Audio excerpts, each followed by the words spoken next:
ओम नमः शिवाय। तुलसी विवाह पर्व हर साल कार्तिक महीने के शुक्ल पक्ष की एकादशी तिथि पर मनाया जाता है।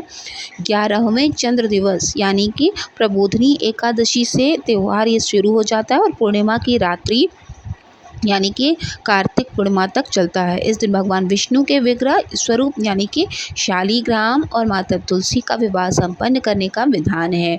तो आइए जानते हैं कि किस दिन हमें तुलसी विवाह करना है और इसका शुभ मुहूर्त क्या है।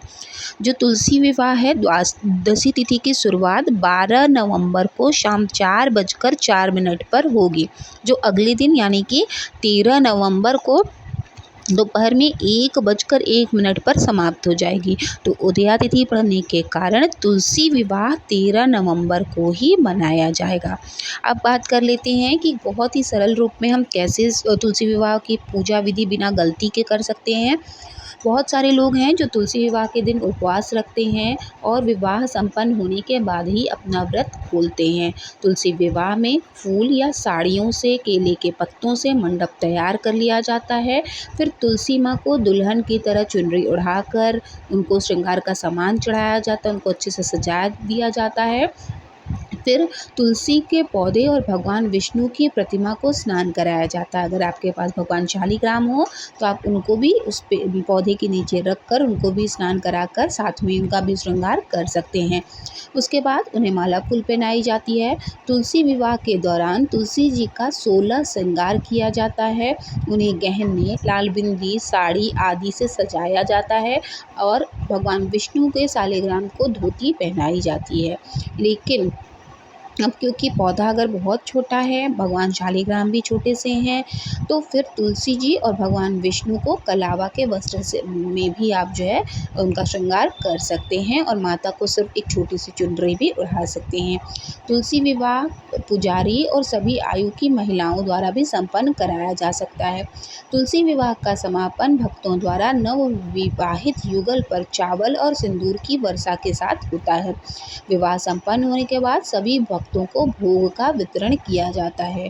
हमारे घर में भोग में देसी घी की ही पूड़ी और देसी घी में ही गेहूं के आटे का हलवा चढ़ाया जाता है। बहुत सारे लोगों के यहाँ खीर बनती है, तो आप अपने अकॉर्डिंग भोग अपने हाथ से बना हुआ ज़रूर इस दिन लगाना चाहिए।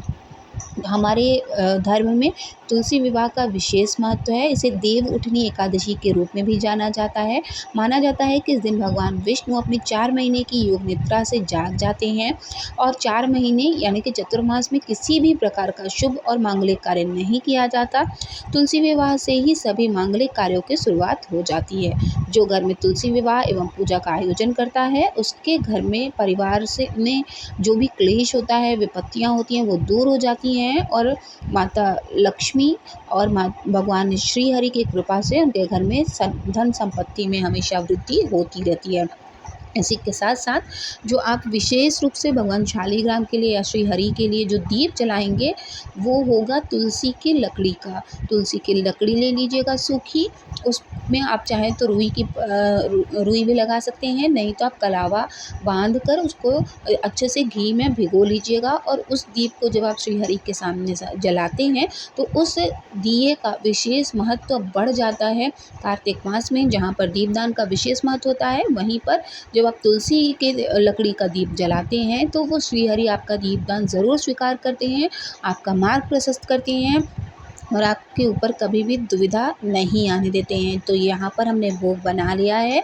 इस भोग में सबसे पहले 11 पूड़ी हम जो है यहाँ पर चढ़ा देंगे। तुलसी दल ज़रूर रखना चाहिए हमें, हलवा और उसमें, और इसको हमें अच्छे से चढ़ा देना चाहिए। अगर आपका पौधा बड़ा है तो आप अच्छे से जो है श्रृंगार कर सकते हैं, लेकिन अगर पौधा आपका बहुत छोटा है तो उस पर ज़्यादा चीज़ें नहीं डालनी चाहिए, वरना पौधों के टूटने का डर होता है। तो बहुत ही सरल साधारण तरीके से श्रृंगार करते हुए आप माता तुलसी का विवाह ज़रूर संपन्न कराइएगा, ताकि आपके भी घर में मांगलिक कार्य हमेशा होते रहें।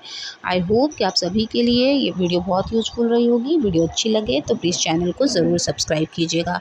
मिलेंगे नेक्स्ट वीडियो में, तब तक माता लक्ष्मी की कृपा आप सभी पर बनी रहे। ओम नमः शिवाय। जय माता दी।